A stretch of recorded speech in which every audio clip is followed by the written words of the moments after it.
हा पिंडच हा माणसाचा गुन्हेगार हेच आहे। त्याच्या स्वतःच्या गावामध्ये त्याला किंमत नाही। स्वतःच्या गावामध्ये तो जिल्हा परिषदला, तालुका पंचायतला, ग्रामपंचायतला निवडून आला नाही। स्वतःच्या आईला सरपंच करताना लाखो रुपये पैसे वाटले त्या ठिकाणी। आणि आटपाडी तालुक्यामध्ये काडीची किंमत नाही। त्या ठिकाणी बारामतीमध्ये समाज आहे म्हणून गेला, त्या समाजानं खड्यासारखं ह्या माणसाला बाजूला काढलं आणि आज त्या ठिकाणी तिची डिपॉझिट सुद्धा आली नाही।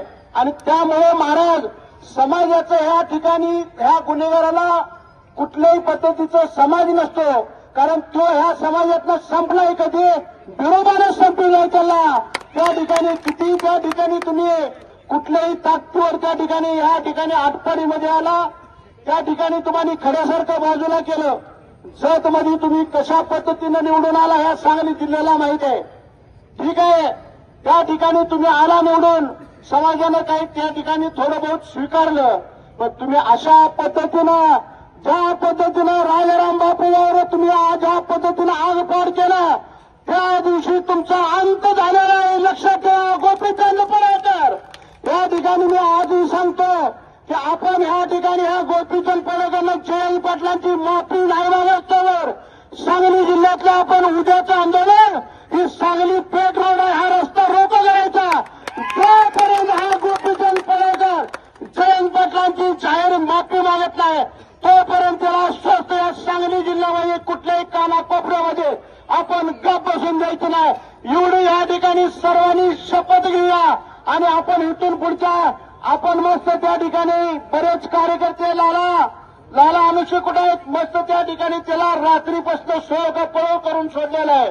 पण त्या ठिकाणी आपण सदनशील मार्गानं आपल्या नेत्याची शिकवण आपल्याने लोकशाहीचे, त्या लोकशाहीच्या सदनशील मार्गानं त्या ठिकाणी आपण हे आंदोलन जोपर्यंत जयंत पाटलांची माफी मागत नाही तोपर्यंत ह्या माणसाला सांगली जिल्ह्यामध्ये कुठेही फिरून नाही द्यायचं। एवढी शपथ या ठिकाणी ह्या निमित्तानं आपण सर्वांनी घेऊया। आणि निश्चित या ठिकाणी ह्या माणसाचा मगाशी महाराजांनी सांगितले की नाव घेण्याची सुद्धा पात्रता नाही। अशा माणसाला नाव घेऊन आपण मोठं नाही करायचं, तर निश्चित त्या ठिकाणी आपले नेते जे आहेत सुसंस्कृत नेते आहेत, त्या ठिकाणी सांगली जिल्ह्यामध्ये एक चांगले आणि महाराष्ट्रामध्ये दिशा देणारं नेतृत्व आहे। त्या नेतृत्वाला शोभेल अशा पद्धतीचं आपण निश्चित इथून पुढच्या कालावधीमध्ये आंदोलन करूया। आणि आपण सर्वांनी ज्या पद्धतीनं आज मला गर्व आहे की एकालाही कोणाला फोन केला नाही, फक्त व्हॉट्सअपवर त्या ठिकाणी युवक राष्ट्रवादीच्या मुलांनी टाकला आणि आज एवढं हजारोंच्या संख्येनं तिथं असं उपस्थित राहिला, त्याबद्दल मी तुम्हा सर्वांना इस्लामपूरच्या शहरवासियांच्या वतीनं सलाम करतो आणि थांबतो। जय हिंद, जय।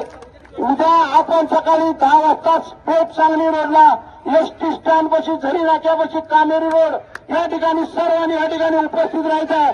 आणि रस्ता रोको आपण आज जर नात्यानं माफी नाही मागितली तर उद्या हा एवढ्या संख्येनं आपण एसटी स्टँडच्या समोर त्या ठिकाणी झरी नाक्याच्या तिथं आनंदराव जरांच्या लॉजपाशी रस्ता रोको करायचा आहे।